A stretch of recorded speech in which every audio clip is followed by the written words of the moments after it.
1800 کے آخر میں ایک صہیونی تحریک شروع ہوئی جس کا واحد مقصد یہودیوں کے لیے ایک علیحدہ ریاست کا قیام تھا، کیونکہ اس وقت کوئی ایسا ملک نہیں تھا جہاں ان کی حکومت تھی، اور جو بھی ان کی مین جگہ تھی وہ عثمانی سلطنت کے انڈر تھی۔ ایسے میں یہودیوں کے سب سے شاطر دماغوں نے ایک ایسی گیم شروع کی جس کا اصل مقصد فلسطین میں یہودیوں کو آباد کرنا تھا۔ انہی دنوں عثمانی سلطنت سلطان عبد الحمید کی خلافت میں تھی، اور جو یہودیوں کے ان تمام عزائم سے باخبر تھے، اس لیے انہوں نے یہودیوں کے ہر اس منصوبے کو برباد کر دیا جو وہ بناتے۔ لیکن پھر وہ ہوا جس میں اس دنیا کی تاریخ کا سب سے بڑا سودا تاریخ کے سب سے بڑے غدار نے کیا۔ یہودی اس وقت پوری دنیا میں پھیل گئے جب رومیوں نے 70 AD میں یروشلم کو جلا دیا تھا۔ اپنی مکار فطرت کی وجہ سے یہ جہاں بھی جاتے فتنے اور فساد پیدا کرتے، اس لیے کوئی انہیں اپنے ساتھ رکھنے کو تیار نہیں ہوتا۔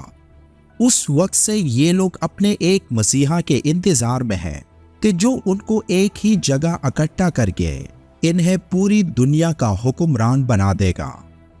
لیکن جب سینکڑوں سالوں تک ان کے مسیحا نہیں آئے تو تب چند یہودیوں نے ایک ایسا منصوبہ بنایا جو دنیا کی تاریخ کا سب سے بھیانک اور تاریک منصوبہ تھا۔ اس منصوبے کے مطابق انہوں نے یہودیوں کے لیے اسرائیل کے نام پر ایک الگ ملک بنانے پر غور شروع کیا۔ اس کے لیے اگست 1897 میں بیسل، سوئٹزرلینڈ میں پہلی عالمی صہیونی کانگریس کے موقع پر صہیونیوں کے بانی تھیوڈر ہرزل نے ورلڈ زائونسٹ آرگنائزیشن کی بنیاد رکھی، جس کا مقصد فلسطین میں صہیونیوں کی جعلی ریاست قائم کرنا تھا۔ پھر ماؤنٹ زیون، جو یروشلم میں پرانے شہر کی دیواروں کے باہر ایک پہاڑی ہے جہاں آج مسجد اقصی قائم ہے، لیکن اہل یہود کے مطابق اس جگہ کبھی ہیکل سلیمانی قائم تھا۔ اپنی ریاست کے قیام کے لیے ان صہیونیوں نے سب سے پہلے برطانوی سلطنت کے سامنے حاضری دی، جو اس وقت دنیا میں ایک طاقتور ریاست تھی، لیکن برطانیہ نے ان کی بات کو نظر انداز کر دیا۔ لیکن بعد میں انہوں نے یہ سوچا کہ ان کی یہ تحریک روز بروز طاقتور ہوتی جا رہی ہے، اور اسی لیے برطانیہ نے یوگینڈا، سائپرس اور سائبیریا کے کچھ علاقے ان کو دینے چاہے، لیکن صہیونیوں کی ایک ہی ڈیمانڈ تھی کہ انہیں فلسطین میں رہنے کی جگہ دی جائے، جو عربوں کا وطن ہے اور جس کا ذکر تورات اور قرآن میں کیا گیا۔ اس وقت عثمانی سلطنت کو یہودیوں کی ان چالاکیوں کا علم ہو چکا تھا، اور 1871 میں صہیونیوں کی تحریک سے پہلے ہی عثمانی سلطنت نے فلسطین کے 80% علاقے کو ریاست کا حصہ قرار دے دیا۔ تھیوڈر ہرزل سلطان عبد الحمید ثانی سے ملاقات کے لیے کوشش کرنے لگا، اور 1896 سے 1902 کے درمیان متعدد مرتبہ استنبول آیا، اور ابتدا میں اس بات کا اظہار کرتا رہا کہ اگر سلطنت عثمانیہ یہودی مہاجرین کو پناہ دے تو وہ سلطنت کے ماتحت رہیں گے اور اپنے کاروبار کے ذریعے بڑی رقم ٹیکس کی مد میں دیں گے، جس پر سلطان عبد الحمید نے صہیونزم کے پانی کی اس طرح کی تمام تر پیشکش کو ٹکرا دیا اور اس بات کی اجازت نہ دی جو کچھ ہرزل چاہتا تھا۔ جب معاملہ یہودیوں کے فلسطین میں آباد کیے جانے تک پہنچا تو سلطان نے اس بات کی بھی اجازت نہ دی کہ یہودیوں کو فلسطین میں آباد کیا جائے، کیونکہ سلطان عبد الحمید اس بات سے آگاہ تھے کہ صہیونی خطرناک عزائم کے ساتھ فلسطین میں داخل ہونا چاہتے ہیں، اور سلطان کا موقف واضح تھا کہ کسی بھی طور پر بیت المقدس کے شماریات میں تبدیلی کی اجازت نہیں دی جائے گی۔ چنانچہ سلطان نے فلسطین کا علاقہ صہیونیوں کو دینے سے انکار کر دیا۔ اس وقت سلطنت عثمانیہ پر باہری قرضے بھی بہت تھے، اور اسی بات کو سوچ کر ہرزل نے کروڑوں کا لالچ بھی دیا کہ اگر آپ یہودیوں کو فلسطین کا ایک ٹکڑا دے کر بسنے کی اجازت دے دیں تو ہم فوری اتنی رقم دیں گے جس سے آپ اپنی سلطنت کا اچھا خاصی باہری قرضہ چکا دیں گے۔ اس نے اور بھی ہتھ کنڈے اپنائے جس سے وہ سلطان کو راضی کر سکے تاکہ یہودی فلسطین میں آباد ہو سکے، جو اصل میں اسرائیل کے قیام کے لیے ان لوگوں کے منصوبے کا ایک بنیادی حصہ تھا۔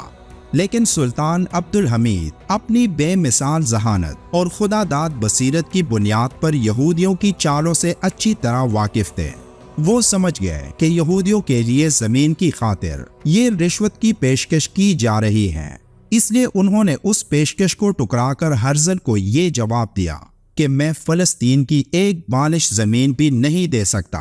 فلسطین کوئی میری ذاتی ملکیت نہیں جو میں اسے تقسیم کر دوں، یہ امت مسلمہ کی ملکیت ہے۔ ہماری قوم نے اس کے لیے جہاد کیا ہے اور اس سرزمین کو اپنے خون سے سیراب کیا۔ ہمارے جیتے جی اس کی تقسیم ہرگز نہیں ہو سکتی۔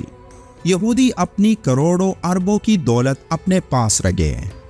ہرزل کو یقین ہو گیا تھا کہ عبدالحمید کے سلطان رہتے ہمارا منصوبہ کبھی بھی کامیاب نہیں ہو سکتا،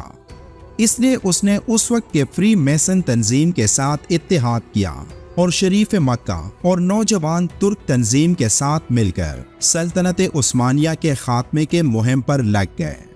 شریف مکہ حسین بن علی یہی وہ شخص تھا جس کی وجہ سے عثمانی سلطنت کا خاتمہ ہوا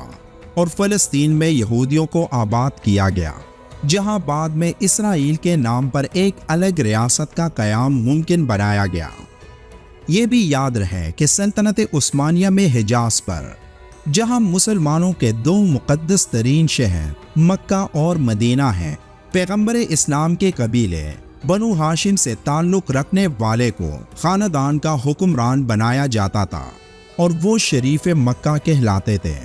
یہ شخص مکمل طور پر فری میسن کے لیے کام کر رہا تھا، جس نے سلطان عبدالحمید کی خلافت کے خاتمے میں بھی ایک اہم کردار ادا کیا تھا